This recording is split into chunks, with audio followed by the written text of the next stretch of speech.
Welcome back to the Real News Network. I'm Paul Jay at our studio in Washington, D.C. Our special guest today is Helen Thomas. Helen Thomas has been a member of the White House press corps for over 58 years. She's covered every president since John F. Kennedy. She was the first female officer of the National Press Club, first female member and president of the White House Correspondents Association, and in 1975 she was the first female member and later became the president of the Gridiron Club. She's written 5 books. Her latest, with co-author Craig Crawford, is Listen Up, Mr. President, Everything You Always Wanted Your President to Know and Do. Mm-hmm. So you've been telling presidents what to do for like a long time. They don't take my advice. Well, here's an example. President Obama, first of all, welcome. Thanks for joining us. So President Obama had his inaugural Helen Thomas question in his first press conference, and here's a little clip we're gonna play from the press conference. Helen, this is my inaugural moment here. I'm really excited. Mr. President, do you know of any country in the Middle East that has nuclear weapons? With respect to nuclear weapons, I don't want to speculate. What I know is this, that if we see a nuclear arms race in a region as volatile as the Middle East, everybody will be in danger. And one of my goals is to prevent nuclear proliferation generally. I think that it's important for the United States, in concert with Russia, to lead the way on this. Okay? All right. Sam Stein, Huffington Post. Where's Sam? So President Obama really never answered your question about nuclear weapons in the Middle East, and obviously it would be you were pitiful asking if we took his answer truthfully, because he said I didn't want to speculate.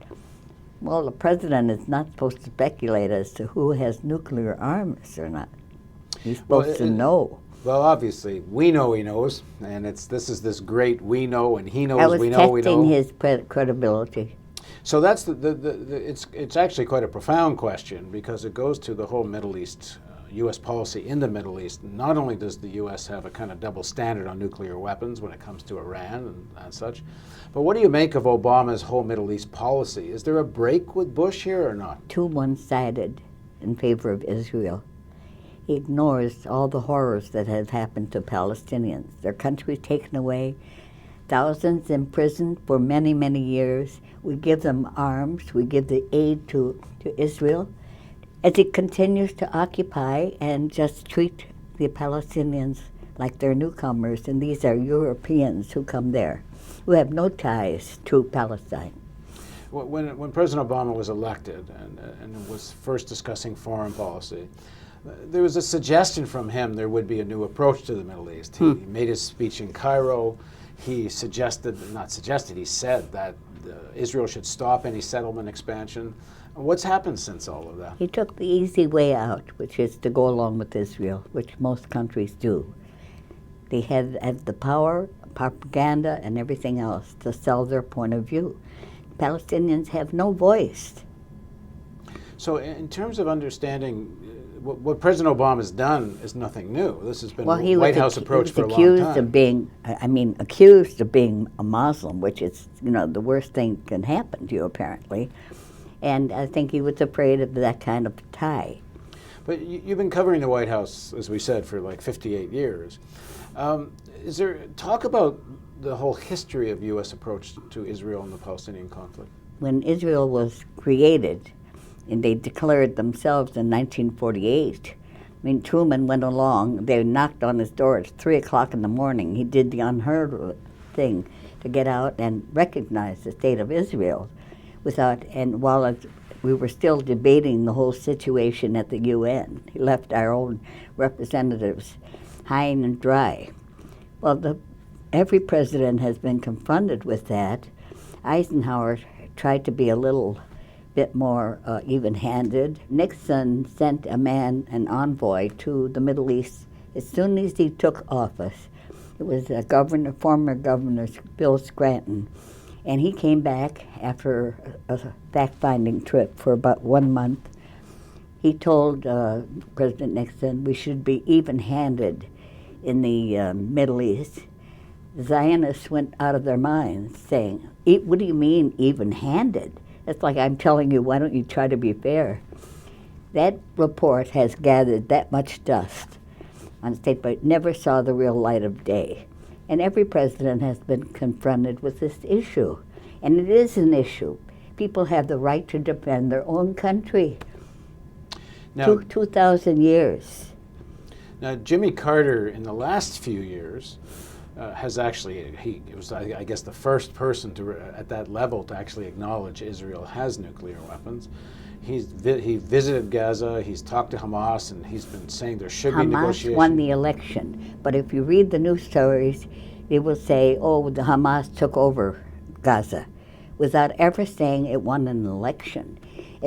And former President Bush said that we would observe democratic elections. As soon as the Hamas won in Gaza, they shut down all aid, closed the doors, and so forth. But did Carter have any, in terms of his policy towards Israel and Palestine, was he any different than all the other American presidents when Yes, Carter was in power? He got the first accord in the Camp David Accords, and Begin promised him a lot of things, a letter that will acquiesce to concessions, never got the letter. So President Obama comes to power with what seems like intent to do something different. What are the forces at play here? Because we're winding up as far as, I mean, you've said, and it seems rather obvious, it's the same policies we've always seen. Right. I think American politics, pro-Israel, if you take a vote in Congress, maybe you might get 5 people vote against any further aid to Israel as it continues its occupation. But that's about it. They have vast power. Who's they? The Zionists. Obama went to AIPAC, the main lobby organization of the kind of right wing of the pro-Israel lobby, when he was running for president, and he said to AIPAC more or less what they wanted to hear, with the exception maybe of the no expansion of settlements.